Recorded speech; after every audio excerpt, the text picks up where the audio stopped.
इस वीडियो में हम करेंगे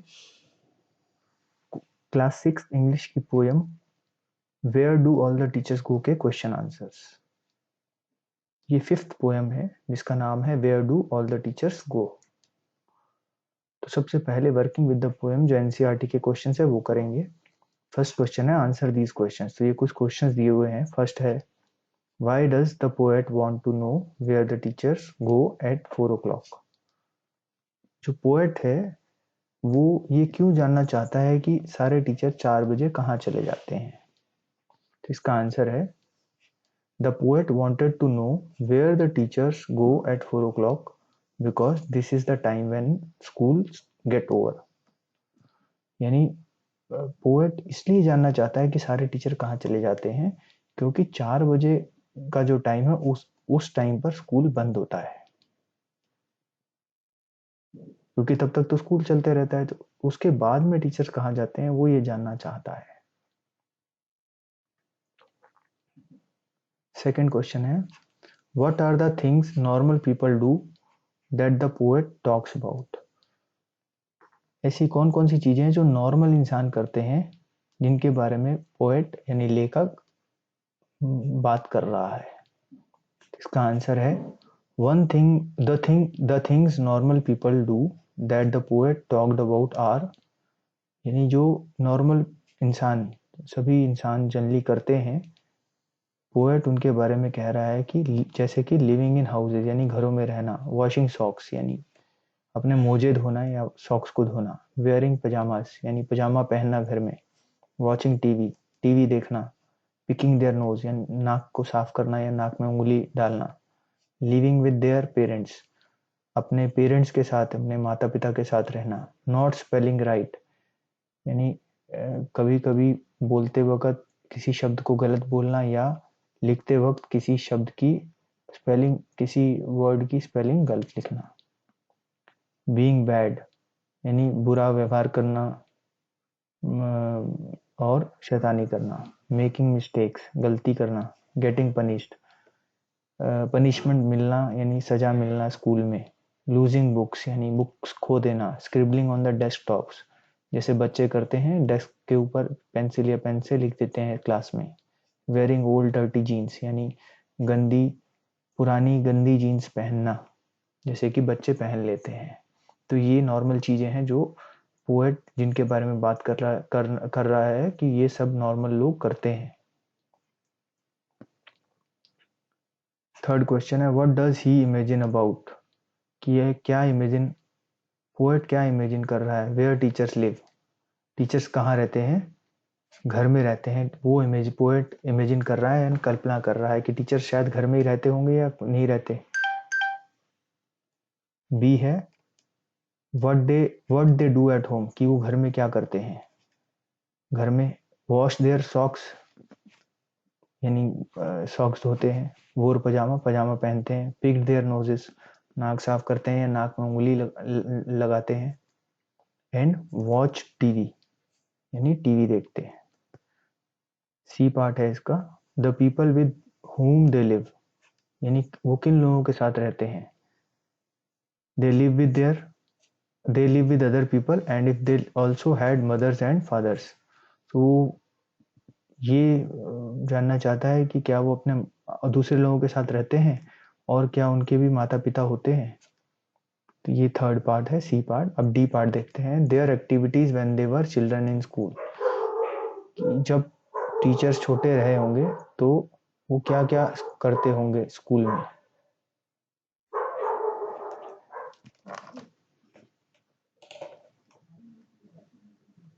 डी है इसका आंसर है दे वर ऑल्सो बैड यानी वो भी शैतानी करते थे, शैतान थे, मेड मिस्टेक्स गलतियां करते थे।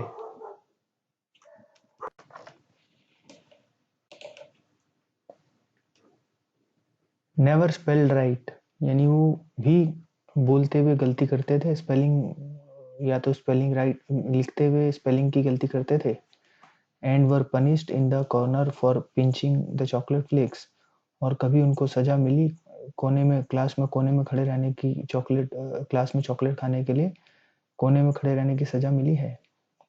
They ever lost their hymn book, यानी उन्होंने कभी अपनी पोएम या कविताओं की बुक खोई, प्रेयर वाली बुक खोई। स्क्रिबल्ड ऑन द डेस्क टॉप्स, कभी उन्होंने डेस्क के ऊपर लिखा। और वो रोल डर्टी जीन्स, क्या उन्होंने कभी पुरानी गंदी जीन्स पहनी। तो ये सब पोएट सोच रहा है कि टीचर्स ने क्या किया होगा। नेक्स्ट क्वेश्चन है, why does the poet wonder if teachers also do things that other people do.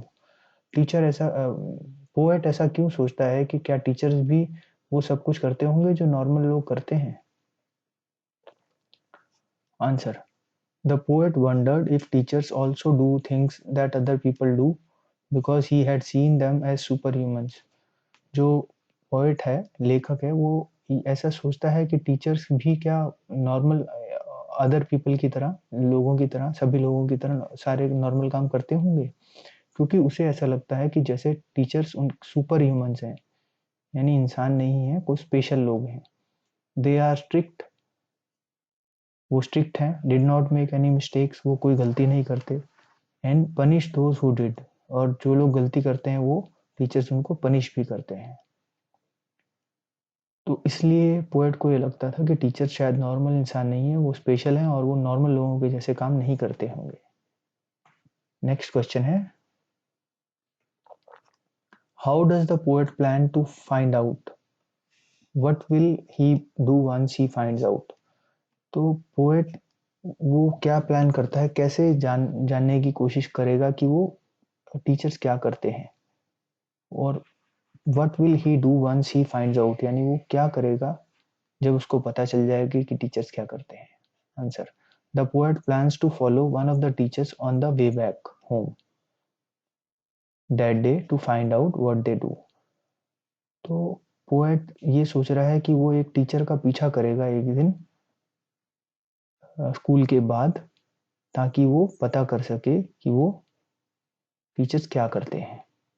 Once he succeeds in doing so, अगर उसके पता चल जाएगा तो he would compose it into a poem, तो वो इसे एक पोएम में लिखेगा, कविता में लिखेगा, which then those teachers would read to their students. और जब वो कविता लिख देगा तो टीचर्स वो कविता को अपने स्टूडेंट्स को पढ़ के सुनाएंगे, तो सभी को पता चल जाएगा कि टीचर्स क्या करते हैं। तो ये हमारे सारे क्वेश्चंस के आंसर हो गए हैं। अभी सेकंड क्वेश्चन है, क्वेश्चन 1 के सभी पार्ट्स के आंसर हमने कर लिए हैं। सेकंड पार्ट है, what do you think these phrases from the poem mean. ये जो फ्रेजेस हैं, दो फ्रेजेस दिए हैं, पनिश्ड इन द कॉर्नर और सेकंड है लीव देयर ग्रीन्स, इनका क्या मीनिंग है। तो इनका मीनिंग, फर्स्ट का मीनिंग है, पनिश्ड इन द कॉर्नर का मतलब है getting punished of, punishment of standing in the corner of the classroom, यानी क्लास में कॉर्नर में यानी कोने में खड़े रहने की सजा, कभी सजा मिलना। पनिश्ड इन द कॉर्नर का मतलब है क्लास में कोने में रहने की सजा मिलना, जो टीचर जनरली बच्चों को बोल देते हैं जाके कॉर्नर में खड़े हो जाओ। सेकंड है leave their greens. Leave their greens का मतलब होता है some of the children don't eat their lunch in full, तो कुछ बच्चे अपना खाना पूरा नहीं खाते हैं। They leave cooked green vegetables और throw them into the dustbin, वो अपनी हरी सब्जियां जो खाने में होती हैं वो छोड़ देते हैं या फिर उनको डस्टबिन में डाल देते हैं। तो इसका मतलब है लीव देयर ग्रीन्स, यानी हरी सब्जियां छोड़ देते हैं। तो ये हमारे एनसीईआरटी के क्वेश्चंस हो गए यहाँ तक। अभी हमारे कुछ एक्स्ट्रा क्वेश्चंस होंगे जो हम अभी करेंगे इसके बाद। नेक्स्ट है फ्यू एक्स्ट्रा क्वेश्चंस। ये पोएम का स्टैंजा 1 लिखा है, जो पोएम हमने अभी पढ़ी थी। Where do all the teachers go when it's 4 o'clock? Do they live in houses and do they wash their socks? Do they wear pyjamas? Do they do they watch TV and do they pick their nose the same as you and me? तो ये जो poem का first stanza है, इसमें कुछ word meanings हैं। 4 o'clock the time when the school breaks up for the day. तो 4 o'clock का मतलब है कि जब स्कूल बंद होता है। सॉक्स यानी कपड़े या मोजे। पिक देयर नोज यानी clean their nose with a little finger, अपनी फिंगर से नाक को साफ करना, उंगली से नाक साफ करना। ये उसका ट्रांसलेशन है फर्स्ट स्टैंजा का। बालक सोचता है कि स्कूल जब शाम को 4 बजे बंद हो जाता है तो उसके शिक्षक कहाँ चले जाते हैं? क्या वे सामान्य घरों में ही रहते हैं और अपने वस्त्र भी स्वयं धोते हैं, यानी अपने मोजे खुद धोते हैं? क्या वे कपड़े बदल कर पैजामा पहन लेते हैं और फिर आराम से टीवी देखते हैं? क्या वे भी उसी प्रकार से नाक साफ करते हैं जैसे आप और हम करते हैं? तो ये तो स्टैंजा का ट्रांसलेशन है हिंदी में। अब इसके ऊपर बेस्ड क्वेश्चंस हैं। Read the following questions and choose the most appropriate option from the ones given below. तो ये हमें मल्टीपल चॉइस क्वेश्चंस हैं, हमें एक आंसर चूज करना है। फर्स्ट क्वेश्चन है, which is the significance What is the significance of 4 o'clock? The teachers go to the market, the teachers give tuitions to their students, the school closes for the day and the teachers go to their homes. The school starts for second shift. Answer C. The school closes for the day and the teachers go to their homes. यानी 4 बजे का क्या महत्व है ये लिखा है, तो 4 बजे स्कूल बंद हो जाता है और टीचर्स अपने घर चले जाते हैं, सब लोग अपने घर चले जाते हैं। सेकंड क्वेश्चन है, what is the child curious about? वो बच्चा क्या जानना चाहता है? He wants to know how the teachers live at home. He wants to know about the ways of the world. He wants to know what teachers used to do as student. He wants to know why teachers get angry.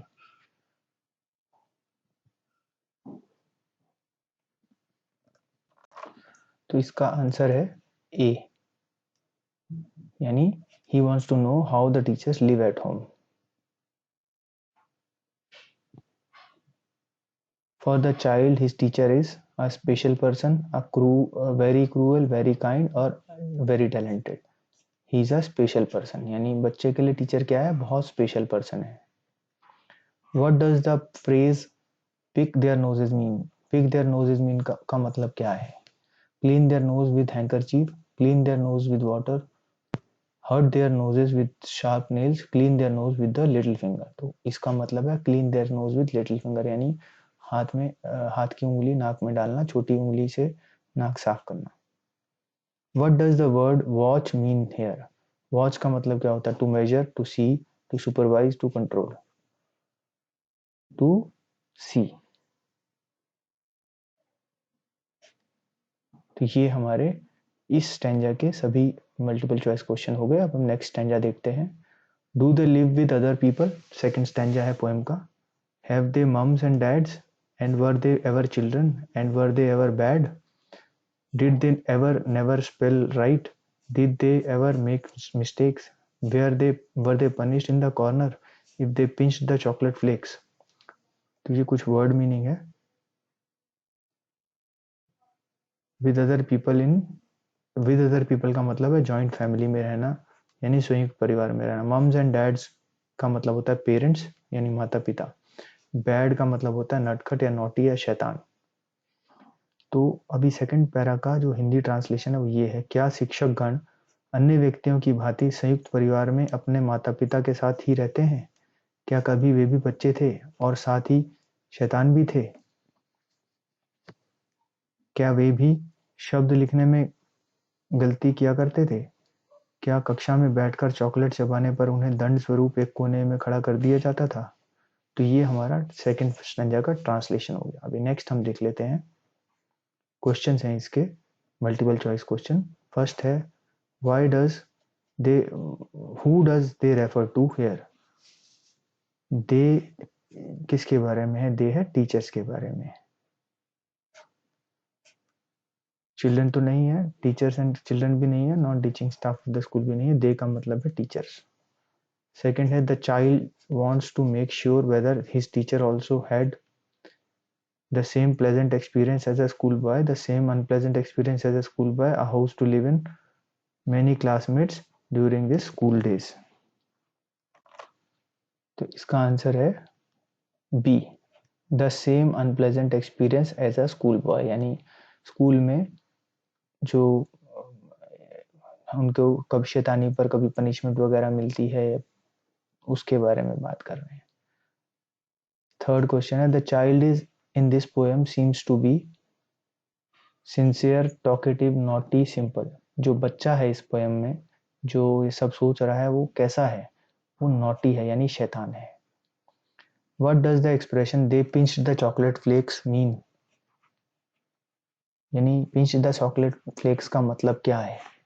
They ate chocolate, they touched chocolate, they stole chocolate, they purchase chocolate. तो इसका meaning है कि दे ate chocolate, यानी वो chocolate खाना, chocolate खाते थे। Which of the following words mean opposite to punished? Punishment यानी सजा मिलने का अपोजिट यानी विलोम क्या होता है? गिवन, प्रेज्ड, हर्ट और रिवार्डेड। रिवार्डेड यानी पनिशमेंट का इनाम मिलना है, अपोजिट है। तो ये हमारे सेकंड स्टैंजा हो गया। अब हम थर्ड स्टैंजा देख लेते हैं। थर्ड स्टैंजा है, did they ever lose their hymn books, did they ever leave their greens, did they scribble on the desktop, did they wear old dirty jeans, I will follow one back home today. I will find out what they do. Then I will put it in a poem that they can read to you. तो इसके कुछ question answers हैं, जैसे कि hymn books होता है collection of devotional songs और poems, यानी कविताएं या भजनों की कविता, भजनों या कविता की पुस्तक। लीव देयर ग्रीन का मतलब होता है अपनी खाने में जो हरी सब्जियां होती हैं उनको छोड़ना, नहीं खाना, हरी सब्जियां ना खाना।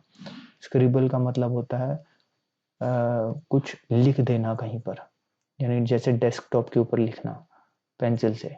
फॉलो का मतलब होता है गो आफ्टर, यानी पीछे जाना, कि वो बच्चा टीचर के पीछे जाएगा। अब ये हम इसका हिंदी ट्रांसलेशन पढ़ लेते हैं स्टैंजा का।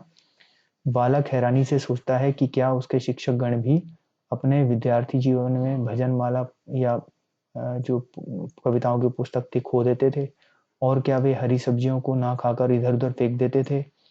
क्या वे भी अपनी डेस्क पर कुछ शब्द खरोच कर लिख देते थे? और क्या वे गंदी जीन्स पहनकर स्कूल जाते थे या पहनते थे? मैं आज ही एक शिक्षक के पीछे पीछे चुपके से उसके घर जाकर पता लगाऊंगा कि वे घर पर क्या करते हैं।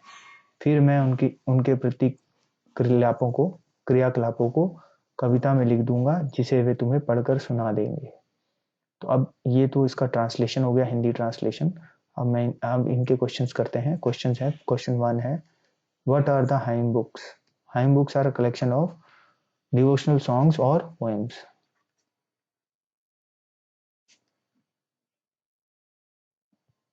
क्वेश्चन 2 है, what does the expression leave their greens mean? यानी लीव देयर ग्रीन्स का मतलब क्या है? उसका मतलब है स्प्रेड अबाउट ग्रीन वेजिटेबल, यानी वो ग्रीन वेजिटेबल्स नहीं खाते और फेंक देते हैं। Which one of the following mistakes the child does not make? बच्चा कौन सी गलती नहीं करता? He makes spelling mistake, he scratches on the desktop, he beats his classmates, he soils his clothes. तो ही बीट्स हिज क्लासमेट, ये गलती नहीं करता। नेक्स्ट है fourth, what does the child finally decide? बच्चा क्या डिसाइड करता है, क्या करता है, मतलब क्या करना चाहता है? To follow his teacher, to live with his teacher, to study sincerely, to leave all the bad habits. तो वो अपने टीचर को फॉलो करना चाहता है, यानी उसके पीछे पीछे जाना चाहता है। फिफ्थ एंड लास्ट क्वेश्चन है इसका, what does the word scribble mean? यानी स्क्रिबल का मतलब क्या है? स्क्रिबल का मतलब है स्क्रॉल, यानी रगड़कर लिखना, ऐसे ऐसे झरीट मार देना किसी जगह पे, ऐसा कुछ कर देना या अपना नाम लिख देना, उसे बोलते हैं स्क्रिबल। तो ये हमारे इस पोएम के where do all the teachers go के सभी एनसीईआरटी के questions plus extra questions and जो ये पोएम का हिंदी ट्रांसलेशन है, ये हमने इसमें कर लिया है। आई होप ये आपको अच्छे से समझ आ जाए। आप लोग इसको रिवाइज ज़रूर कीजिएगा, और इससे पहले हमारी जो वीडियो है इस पोएम की जो एक्सप्लेनेशन है उसको ज़रूर देखिएगा, और इसके बाद में ये क्वेश्चंस को कीजिएगा। तो ऑल द बेस्ट।